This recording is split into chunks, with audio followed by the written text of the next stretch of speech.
Hi guys, welcome to our channel. ఇక live లో అయితే మాత్రం మానస్ అలాగే ప్రియాంక అడుగుపెట్టిన సంగతి తెలిసిందే. ఇందులో భాగంగా నిఖిల్ కి అయితే మాత్రం సీక్రెట్ గా నెంబర్ వన్ నువ్వని అయితే మానస్ అయితే చెప్పడం జరిగింది. ఒక ఇంటి కూడా ఇచ్చాడు. అయితే లోపలికి అడుగుపెట్టిన వెంటనే మానస్ అయితే మాత్రం నిఖిల్ హగ్ చేసుకొని, మామ ఆట అయితే సూపర్ ఆడుతున్నారు, ఇలాగే కంటిన్యూ చేయి, ఈ సీజన్ విన్నర్ నువ్వని అయితే చెప్పేశాడు. అలాగే ఇంకా మానస్ కూర్చున్నారు. అయితే హౌస్ మేట్స్ అందరూ కూర్చుంటే, మమ్మల్ని ఇంప్రెస్ చేయడానికి మీరు ఏదో ఒకటి వండి తీసుకురండి అంటే టేస్టీ తేజ ప్రేరణ వెళ్ళారు కిచెన్లో ఏదైనా రెడీ చేద్దామని.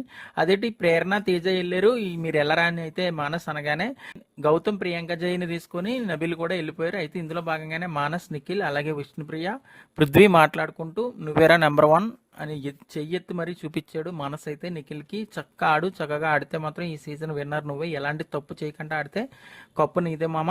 సో చాలా బాగా ఆడాలి, ఇక నుంచి ఇక 3 వారాలే ఉంది కాబట్టి ఖచ్చితంగా బాగా ఆడతావని అయితే నేను అనుకుంటున్నాను. కప్పు తీసుకొని నువ్వు స్టేజ్ మీద వస్తే నేనైతే హ్యాపీగా ఫీల్ అవుతాను, ఎందుకంటే నేను సాధించలేదు నువ్వన్నా సాధిస్తావు కదని అయితే చెప్పాడు మానసు. నిజంగా చాలా బాగా ఆడుతున్నావురా, నెక్స్ట్ లెవెల్ ఆడేవు ఆట అయితే మాత్రం. ఇది ఈ 3 వారాలు నువ్వు ఇదే ఆటను కంటిన్యూ చేస్తే ఖచ్చితంగా కప్పు నీదే. సో నువ్వు కప్పు తీసుకొని వస్తావని నేనైతే ఆశిస్తున్నాను. నేను ఇంతకన్నా ఏం చెప్పలేను. నెంబర్ వన్ నువ్వే, నెంబర్ వన్ గేమ్ ఆడుతున్నావు, సో ఇది కంటిన్యూ చేయని అయితే చెయ్యెత్తి మరి చూపించడం అయితే చాలా బాగా అనిపించింది. So Nikhil or Gautham winner అనేది అయితే మన కామెంట్స్ రూపంలో తెలియజేయండి. మరిన్ని లేటెస్ట్ అప్డేట్స్ కోసం చూస్తూనే ఉండండి మన ఛానల్.